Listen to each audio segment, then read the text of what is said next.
నమస్కారం. ఈరోజు మనం వేద జ్యోతిష్యంలోంచి ఒక చాలా ఆసక్తికరమైన విషయం గురించి మాట్లాడుకుందాం.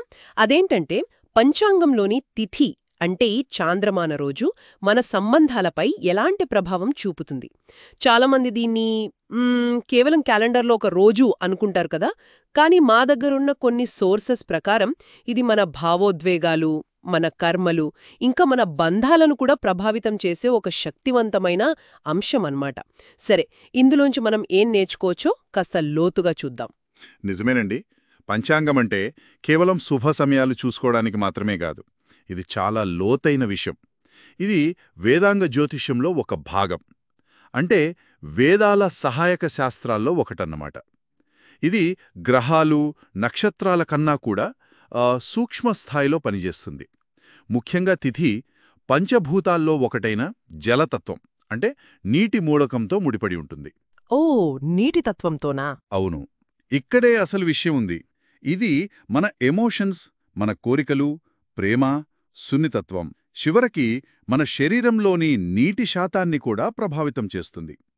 దీని ద్వారా ఆయుష్తో కూడా దీనికి సంబంధం ఉందని కొన్ని చోట్ల ప్రస్తావన ఉంది. ఓహో, అంటే మనం గర్భంలో పడినప్పటి తిథి అది మన ఎమోషనల్ రియాక్షన్స్ని, మన ఆలోచనలను అంతగా ప్రభావితం చేస్తుందన్నమాట. ఇది కేవలం అప్పటికప్పుడుండే మూడ్ స్వింగ్స్ గురించి కాదు, మన భావోద్వేగ ప్రవర్తనపై ఒక రకమైన కర్మముద్ర లాంటిదా? అవును, ఖచ్చితంగా. ఆ కర్మముద్రకు మన పనులకు ఒక ముఖ్యమైన సంబంధం ఉందని ఈ సోర్సెస్ చెబుతున్నాయి.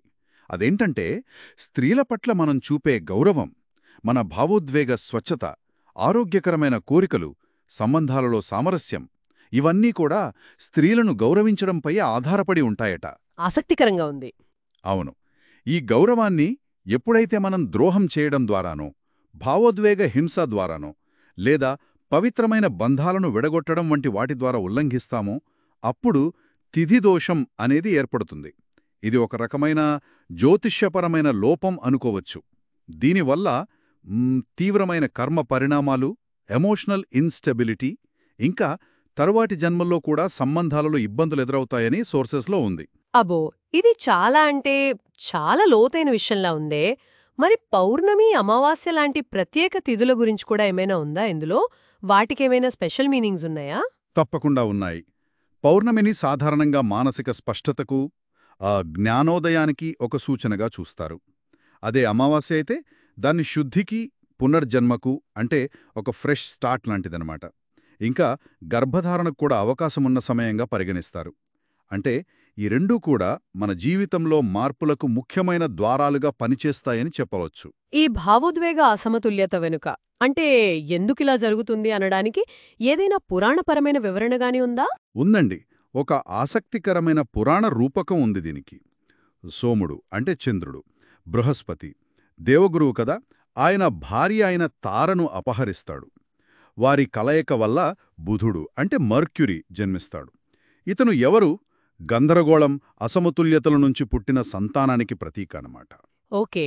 దీన్ని మనం పెద్ద చిత్రంలో చూస్తే మానవులు ఎలా చంద్రుడిచే అంటే ఈ ప్రాపంచిక కోరికలచే ఆకర్షించబడి దైవిక జ్ఞానం అంటే బృహస్పతి నుంచి ఎలా దూరమయ్యారో ఇది సూచిస్తుంది. మన జాతకంలో చంద్రుడు ఏ నక్షత్రంలో ఉన్నాడో అది మన భావోద్వేగాలను ప్రభావితం చేసిన ఆ తార ఎవరో చూపిస్తుందని కూడా అంటారు. అయితే మనం ఆ దైవసత్యం నుంచి ఎప్పుడైతే విడిపోయామో ఆ క్షణంలో మనలో కలిగిన మొదటి భావోద్వేగమే అది తిథి రూపంలో మన కర్మబంధనాన్ని నిర్ణయిస్తుందన్నమాట. అంటే ఈ తిథిదోషమనేది కేవలం పాత జన్మల కర్మల ఫలితం మాత్రమే కాదు, మనలోనే ఉన్న ఒక ఎమోషనల్ లేదా మూలకాల స్థాయిలోని ఇంబ్యాలెన్స్ లాంటిదా? ఖచ్చితంగా, సరిగ్గా చెప్పారు. ఇది మన భావోద్వేగ స్థాయిలో, ఈ మూలకాల స్థాయిలో ఉన్న ఒక ప్రాథమిక అసమతుల్యత. మరి ఈ తిథి సంబంధిత దోషాలను, ఈ అవాంతరాలను సరిచేసుకోవడానికి, ఆ సమతుల్యతను తిరిగి పొందడానికి సాధారణంగా శివారాధనను సూచిస్తారు. శివారాధననా? అవును, శివుడు భావోద్వేగ గందరగోళాన్ని శాంతింపచేస్తాడని, లగ్నం అంటే జాతకంలో మనల్ని సూచించే ఆ ఆరోహణ స్థానం, దాని శక్తిని పునరుద్ధరిస్తాడని, ఇంకా ఆధ్యాత్మిక స్మృతిని మేల్కొల్పి గత జన్మల పాఠాలను గుర్తుచేస్తాడని ఒక నమ్మకం ఉంది. అంటే శివుడు ఆ ప్రతికూల భావోద్వేగముద్రను తీసేసి ఆత్మను తిరిగి ఉన్నత సత్యంతో కలపడంలో సహాయపడతాడని ఈ సోర్సెస్ వివరిస్తున్నాయి. అయితే మొత్తంగా మనం ఇక్కడ గ్రహించాల్సిందేంటంటే తిథి కేవలం క్యాలెండర్లోని ఒక అంకె కాదు. ఇది మన ఇమోషన్స్, మన కోరికలు, ప్రేమ, మన కర్మ ప్రయాణం, మన సంబంధాల సరళి, వీటన్నిటినీ లోతుగా నిర్దేశించే ఒక మూలక స్థాయిలోని భావోద్వేగ సంకేతమన్నమాట.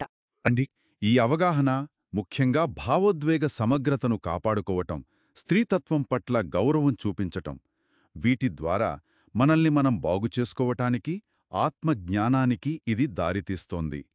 శివారాధన అనేది ఈ లోతైన అసమతుల్యతలను పరిష్కరించడానికి ఒక పవిత్రమైన మార్గంగా సూచించబడింది.